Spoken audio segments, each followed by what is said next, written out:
Girlfriend বয়ফ্রেন্ডের moment ছিল private, কিন্তু লোকেশন ছিল পাবলিক টয়লেট।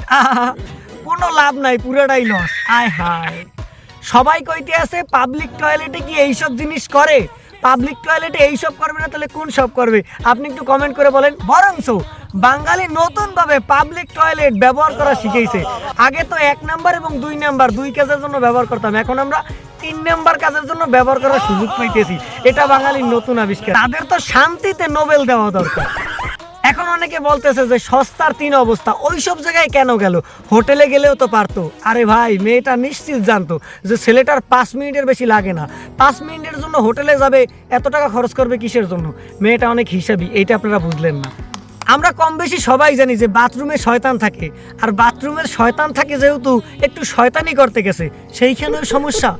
একটা মেয়ে বাথরুমেও সেফ না। আপনারা ক্যামেরা নিয়ে যান, বাথরুমে মেয়েটা কি করতেছে তার ব্যক্তিগত মানুষের সাথে, সেটাও ভিডিও করেন। ছি, আপনারা তো একটু মানবিকও হইতে পারেন। এমনও তো হইতে পারে যে টিস্যু পেপার শেষ হয়ে গেছিল, ছেলেটা মেয়েটাকে বললো যে টিস্যু পেপার দরকার, মেয়েটা গিয়ে টিস্যু পেপার এগিয়ে দিল।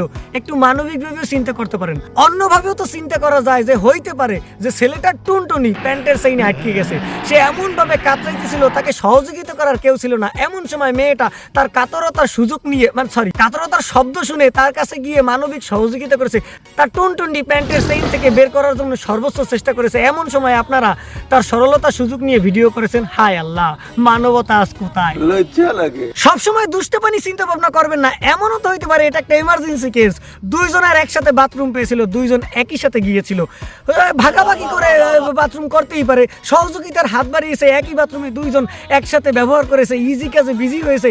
এইসব বিষয় নিয়েও তো একটু ভাবা যায়। কেন আপনারা প্রেম প্রীতি ইটিস পিটিস অশ্লীল বিষয়ে টানাটানি করতেছেন? এইখানে কি কোনো কিছু ইঙ্গিত করেছে তারা?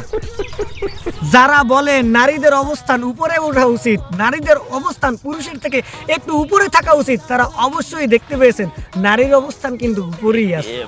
তারা হইল পৃথিবীর সবচেয়ে আনলাকি কাপল। তারা করতে গেছিল রোম্যান্স, কিন্তু হয়ে গেছে রিপোর্ট। হায় আল্লাহ,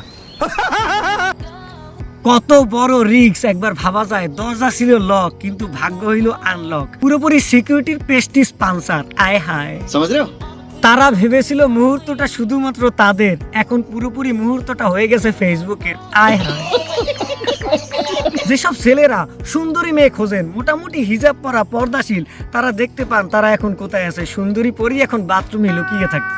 দেখেন, ভালোবাসা is real, location doesn't matter. Because of that, bedroom আর বাথরুম এর কোনো পার্থক্য বাঙালি এখন খুঁজে পায় না। এই আপুমনি হয়তো প্রথম যে নারী জাগরণের অগ্রদূত এই আধুনিক সমাজে বাথরুমকে সর্বোচ্চ ব্যবহার করেছে। বেগম রোকেয়ার পর তার টাইটেল। তোমরা যারা আগানে বাগানে সিপে চাপায় স্কুলে যাইতা, তোমাদের জন্য নতুন একটা লোকেশন উদ্ভাবন হয়ে গেছে, নতুন একটা জায়গা একজন মানুষ নিজ যাইতে সবার সাথে পরিচিত করেছে। তোমরা কি তাকে ধন্যবাদ না দিয়ে পারো? আর বরঞ্চ তোমরা তাকে নিয়ে হাসাহাসি করো। ছি ছি ছি ছি।